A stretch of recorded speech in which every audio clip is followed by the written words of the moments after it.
Je cède la parole au représentant de l'Algérie. Thank you, Madame President.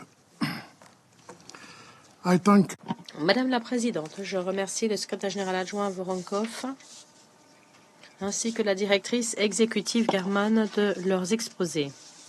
Je remercie également le secrétaire général d'Interpol, Monsieur Jürgen Stock, de sa contribution. Le dernier rapport en date du secrétaire général sur Daesh est vivement préoccupant.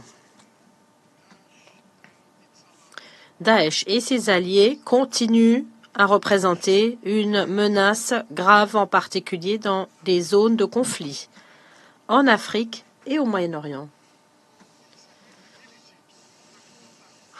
En dépit du fait que ses capacités à mener des attaques en dehors de ses fiefs semblent réduites,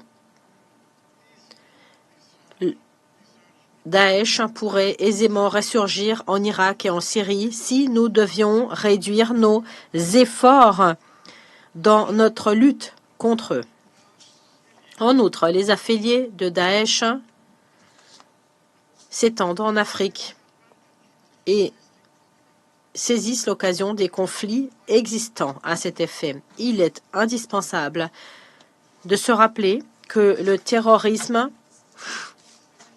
prospère dans des régions d'instabilité politique, de sous-développement et d'injustice. Des stratégies durables couronnées de succès contre le terrorisme doivent à tout prix aborder ces causes profondes. Nous ne pouvons lutter contre le terrorisme en ayant recours uniquement à la force militaire ou policière. Nous devons accorder la priorité à la consolidation de la paix, la diplomatie, le développement, l'éducation, la communication et les médias sociaux pour régler les conflits qui permettent à ces groupes de s'ancrer dans ces régions et de s'y enraciner. Pour vaincre des groupes tels que Daesh, nous devons compter sur la coopération mondiale, une coopération avec les gouvernements, avec les institutions régionales et avec les organismes de lutte contre le terrorisme des Nations Unies. Madame la Présidente, permettez-moi de mettre en exergue certains éléments qui nous semblent de grand intérêt dans la lutte contre le terrorisme. Tout d'abord,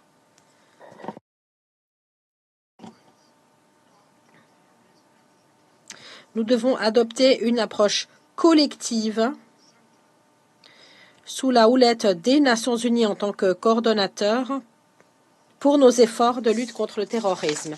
Il est indispensable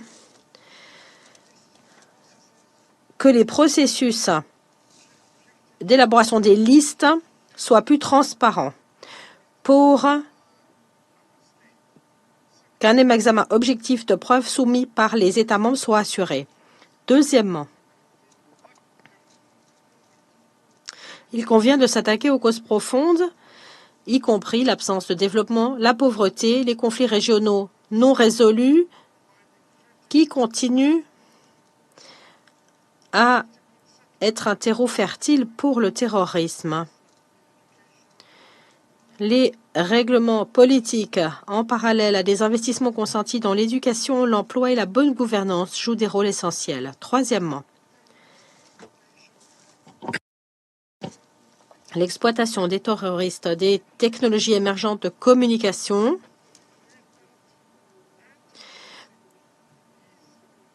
pour la communication, le recrutement et le financement est très préoccupante.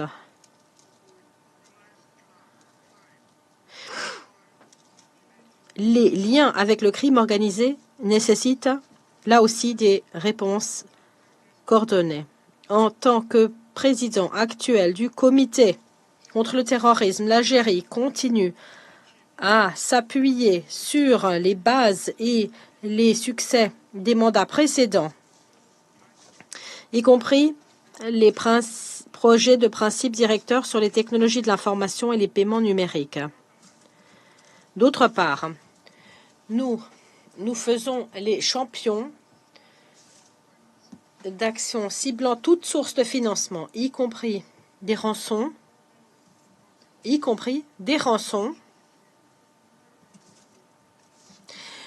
et les liens entre terrorisme et crimes transnational organisés, en particulier le trafic de stupéfiants.